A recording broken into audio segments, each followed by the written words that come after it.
Hello friends, ഞാൻ അജയ്. നേരത്തെ ഒരു പഞ്ചായത്ത് സെക്രട്ടറിയുടെ ജോബ് വാക്കൻസി വന്നിട്ടുണ്ടായിരുന്നു. അതിന്റെ ഇപ്പോൾ ഹാൾ ടിക്കറ്റ് വന്ന് റിലീസ് ആയിട്ടുണ്ട്. ആ ഹാൾ ടിക്കറ്റിന് ഓൺലൈനിലൂടെ എങ്ങനെ ഡൗൺലോഡ് ചെയ്യാൻ നമുക്കിന്ന് കാണാം. വരും വീഡിയോയിലേക്ക് പോകാം. ഫസ്റ്റ് ബ്രൗസറിൽ പോയിട്ട് വെബ്സൈറ്റ് ഓപ്പൺ ചെയ്യുക. വെബ്സൈറ്റിന്റെ പേര് tnrd.tn.gov.in. ഓക്കെ, സെർച്ച് ചെയ്യുമ്പോൾ ഇതേപോലെ ഒരു ഇന്റർഫേസ് ഓപ്പൺ ആകും. നേരത്തെ തമിഴ്നാട് പഞ്ചായത്ത് സെക്രട്ടറിയുടെ വാക്കൻസി വന്നിട്ടുണ്ടായിരുന്നു. അതിന് എല്ലാവരും അപ്ലൈ ചെയ്തിട്ടുണ്ടാകും ഓൺലൈൻ വഴി. അതിന്റെ ഇപ്പോൾ ഹാൾ ടിക്കറ്റ് വന്നിട്ട് റിലീസ് ആയിട്ടുണ്ട്. അതിനെപ്പറ്റി നമുക്കിന്ന് കാണാം. ഇന്റർവ്യൂ ഹാൾ ടിക്കറ്റ് എങ്ങനെ ഡൗൺലോഡ് ചെയ്യേണ്ട കാര്യം കാണാം. ഇവിടെ നിങ്ങൾ ഈ ഒരു ഓപ്ഷനിൽ ക്ലിക്ക് ചെയ്താൽ നിങ്ങൾക്ക് ഇതേപോലെ ഒരു ഇന്റർഫേസ് ഓപ്പൺ ആകും. ഇവിടെ നമ്മൾ താഴെ കാണുമ്പോൾ download your interview call of letter എന്ന് കിടക്കുന്നുണ്ടാകും. അതിൽ ജസ്റ്റ് ക്ലിക്ക് ചെയ്യുക. ക്ലിക്ക് ചെയ്യുമ്പോൾ ഇതേപോലെ ഒരു ഇന്റർഫേസ് ഓപ്പൺ ആകും. ഇവിടെ നിങ്ങൾ എന്താ എൻ്റർ ചെയ്യേണ്ടതെന്ന് വെച്ചാൽ നിങ്ങൾ ഇവിടെ കൊടുത്ത മൊബൈൽ നമ്പർ ഇവിടെ കൊടുക്കണം. ഇവിടെ നിങ്ങളെ മൊബൈൽ നമ്പർ ഇവിടെ കൊടുക്കുക. അതിനുശേഷം നിങ്ങളെ ഡേറ്റ് ഓഫ് ബർത്ത് ഇവിടെ ടൈപ്പ് ചെയ്ത് കൊടുക്കുക. ഇവിടെ നിങ്ങൾ അപ്ലൈ ചെയ്യുമ്പോൾ കൊടുത്ത ഡേറ്റ് ഓഫ് ബർത്ത് ഇവിടെ കൊടുക്കണം. ഇവിടെ ഇനി നെക്സ്റ്റ് ക്യാപ്ച കോഡ് ടൈപ്പ് ചെയ്ത് കൊടുക്കണം. ഇവിടെ സ്മോളിൽ കാണുന്ന സെയിം ടു സെയിം ക്യാപ്ച ഇവിടെ താഴെ ടൈപ്പ് ചെയ്ത് കൊടുക്കുക. ടൈപ്പ് ചെയ്തതിനു ശേഷം ഇവിടെ താഴെ കാണുന്ന ഷോ ഓപ്ഷനിൽ ക്ലിക്ക് ചെയ്യുക. അപ്പോൾ നിങ്ങളെ ഇൻഫർമേഷൻ ഇവിടെ താഴെ ഇതേപോലെ ഷോ ആകും. ഇവിടെ കാണുമ്പോൾ നമ്മളെ ആപ്ലിക്കേഷൻ നമ്പർ, നമ്മളെ പേര്, നമ്മളെ അച്ഛൻ്റെ പേര്, നമ്മളെ ഡേറ്റ് ഓഫ് ബർത്ത്, നിങ്ങളെ ഫോൺ നമ്പർ എല്ലാം കൊടുത്തിട്ടുണ്ടാകും. നെക്സ്റ്റ് ഇവിടെ ആക്ഷനിൽ കാണുമ്പോൾ you are not shortlisted for interview എന്ന് കിടക്കുന്നുണ്ടാകും. അവിടെ ഇതേപോലെ ഓപ്ഷൻ കിടന്നാൽ നിങ്ങൾ ഇന്റർവ്യൂവിന് സെലക്ട് ആയില്ല എന്നാണ് അർത്ഥം.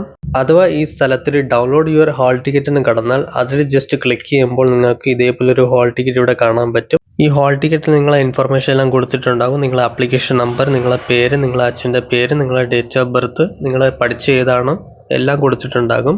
ഇവിടെ നമ്മളെ ഇന്റർവ്യൂയുടെ ഡേറ്റ് ഇവിടെ കാണാൻ പറ്റും. ഏത് സമയത്തിലാണ് ഇന്റർവ്യൂ നടക്കുന്നത് കാണാൻ പറ്റും. ഏത് സ്ഥലത്തിനാണ് അഡ്രസ്സ് എല്ലാം കൊടുത്തിട്ടുണ്ട്. ഇവിടെ നമുക്ക് ഇന്റർവ്യൂ വന്നിട്ട് 12-ാം തീയതിയാണ് കൊടുത്തിരിക്കുന്നത്. ഒരു ചിലവർക്ക് വേറെ ദിവസമായിരിക്കാം. സോ എല്ലാവരും ഹാൾ ടിക്കറ്റിൽ ഓരോ ദിവസം കിടക്കുന്നുണ്ടാകും. നെക്സ്റ്റ് ഇവിടെ താഴെ നിങ്ങൾക്ക് ഇൻസ്ട്രക്ഷൻ കൊടുത്തിരിക്കുകയാണ് എന്തൊക്കെ കാര്യങ്ങൾ നിങ്ങൾക്ക് കൊണ്ടുപോകണം എന്നുള്ളത്. ഇവിടെ എഴുതിയിരിക്കുന്നതെന്ന് വെച്ചാൽ നിങ്ങൾ ഒറിജിനൽ ഡോക്യുമെന്റ് എല്ലാം കൊണ്ടുപോകണം. ഇവിടെ നിങ്ങൾ ഇന്റർവ്യൂ സമയത്തിൽ നിങ്ങളെ മാർക്ക്ഷീറ്റ് കൊണ്ടുപോകണം. നിങ്ങൾ 10ാം ക്ലാസ്സിന്റെ മാർക്ക്ഷീറ്റ് ഇവിടെ കൊണ്ടുപോകണം. അഥവാ നിങ്ങൾ അപ്ലൈ ചെയ്യുമ്പോൾ ഹയസ്റ്റ് ക്വാളിഫിക്കേഷൻ ഏതെങ്കിലും ഡിഗ്രി എന്തെങ്കിലും വെച്ചിട്ടുണ്ടെങ്കിൽ ആ സർട്ടിഫിക്കറ്റ് നിങ്ങൾ കൊണ്ടുപോകണം. നെക്സ്റ്റ് നിങ്ങളെ ജാതി സർട്ടിഫിക്കറ്റ് കൊണ്ടുപോകണം. നിങ്ങളെ ഫോട്ടോ എടുക്കണം. അതിനുശേഷം നിങ്ങളെ ബർത്ത് സർട്ടിഫിക്കറ്റ് കൊണ്ടുപോകണം. എല്ലാം ഒറിജിനൽ ഡോക്യുമെന്റ് ആണ് കൊണ്ടുപോകേണ്ടത്.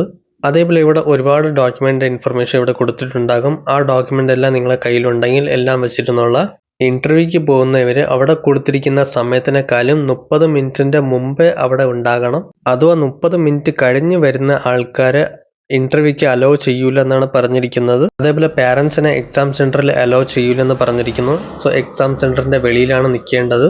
അതേപോലെ മൊബൈൽ ഫോൺ, സ്മാർട്ട് വാച്ച്, അതേപോലെ ഏതെങ്കിലും ഇലക്ട്രോണിക് ഗാഡ്ജറ്റ്സ് ഉണ്ടെങ്കിൽ അത് അലോ ഇല്ലെന്നാണ് പറഞ്ഞിരിക്കുന്നത്. ഇന്റർവ്യൂവിന് കോൾ ഓഫ് ലെറ്റർ വന്നവര് എല്ലാവരും ഒറിജിനൽ ഡോക്യുമെന്റ് എല്ലാം കൊണ്ടുപോയിട്ട് അവിടെ ഇന്റർവ്യൂ അറ്റൻഡ് ചെയ്യുക. ഇന്റർവ്യൂ വന്നിട്ട് ബേസിക്കായി തന്നെ ചോദിക്കും. സോ മോസ്റ്റ്ലി ഇവിടെ നമ്മൾ കാണുമ്പോൾ ഇന്റർവ്യൂ സെലക്ഷൻ എങ്ങനെ നടക്കും എന്ന് വെച്ചാൽ നിങ്ങളെ 10th മാർക്ക് അഥവാ നിങ്ങൾ 10th 85% മാർക്ക് ഉണ്ടെങ്കിൽ സെലക്ഷൻ നടക്കും. അതിനുശേഷം ഇന്റർവ്യൂക്ക് ഒരു 15 മാർക്ക് കിട്ടും. ഇതെല്ലാം ചേർത്ത് നിങ്ങൾക്ക് 100% ഉണ്ടെങ്കിൽ തന്നെ നിങ്ങൾക്ക് ജോബ് കൺഫേം ആകും. ഓക്കെ ഫ്രണ്ട്സ്, ഈ വീഡിയോ ഇഷ്ടപ്പെട്ടാൽ ലൈക്ക് ചെയ്യൂ. ഇനി ഇൻട്രസ്റ്റിംഗ് കാര്യങ്ങൾ അറിയാൻ വേണ്ടി നമ്മളെ ചാനൽ സബ്സ്ക്രൈബ് ചെയ്യൂ. ഇനി നമുക്ക് ഇൻട്രസ്റ്റിംഗ് വീഡിയോയിലൂടെ കാണാം. ബൈ.